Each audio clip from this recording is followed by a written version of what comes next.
बेटा सी सेट 2026 का सेट ए का क्वेश्चन नंबर 5 डेटा सफिशिएंसी की फॉर्म में पूछ रहा है। सवाल है फैक्टराइजेशन का।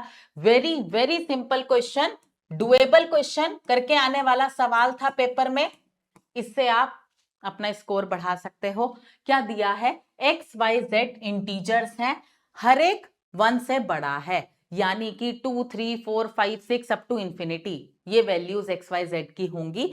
तो पूछ रहा है कि क्या एक्स एक प्राइम नंबर है, क्या एक्स अभाज्य संख्या है। हमें यहाँ पर दो स्टेटमेंट्स दी हैं, उन स्टेटमेंट्स को हमें यूज करना है। पहली स्टेटमेंट कहती है कि एक्स इंटू वाई स्क्वायर जो है वो है 116।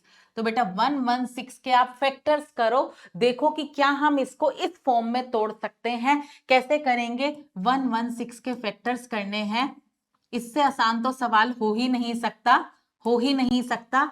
2 2 जा 4, 2 9 जा 18, 29 प्राइम नंबर है, 29 1 जा 29। मेरे पास 116 क्या आया? 116 है 2 इंटू 2 इंटू 29। इसको अगर इस फॉर्म में लिखना है, किस फॉर्म में? x इंटू वाई स्क्वायर, यानी कि x into y into y.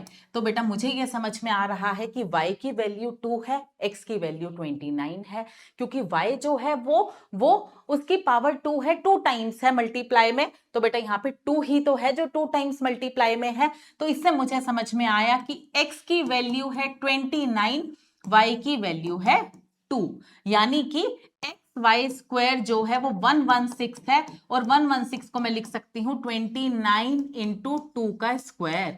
तो इससे कंपेयर करके x 29 और y 2 मेरे पास आ गया। तो बेटा मुझे पता चल गया कि ये x is a prime number. Value भी पता चल गई, क्या प्राइम नंबर है? 29 है। तो फर्स्ट स्टेटमेंट तो मेरे बहुत काम की रही, उससे मुझे अकेले मेरे सवाल का उत्तर मिल गया। सेकेंड स्टेटमेंट क्या कहती है? सेकेंड स्टेटमेंट कहती है x इंटू जेड बराबर है 261 के। x इंटू जेड बराबर है 261 के। अब यहां पे आप 261 को ब्रेक करो इस फॉर्म में, यानी कि दो फैक्टर्स में।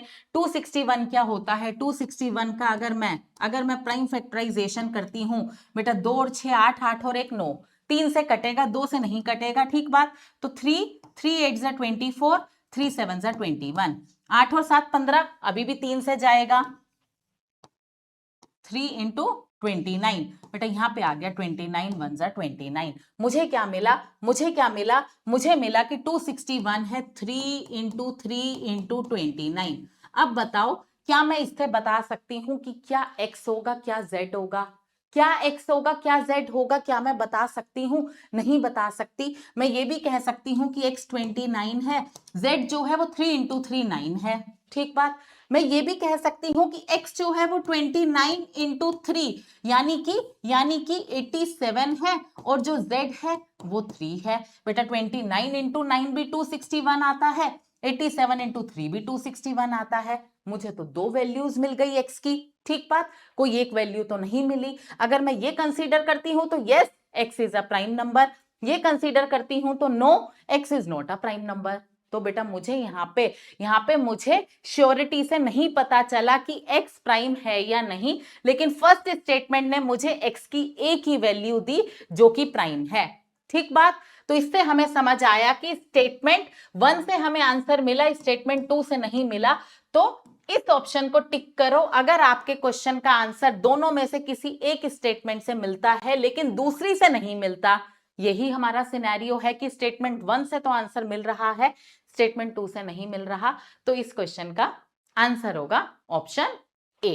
तो बेटा बहुत ही इजी क्वेश्चन था, करके आने वाला सवाल था। सिंपल ये फैक्टराइजेशन करके देखना था कि क्या आप इस नंबर को इस फॉर्म में लिख सकते हो? हाँ जी लिख सकते हैं, x की वैल्यू मिल गई।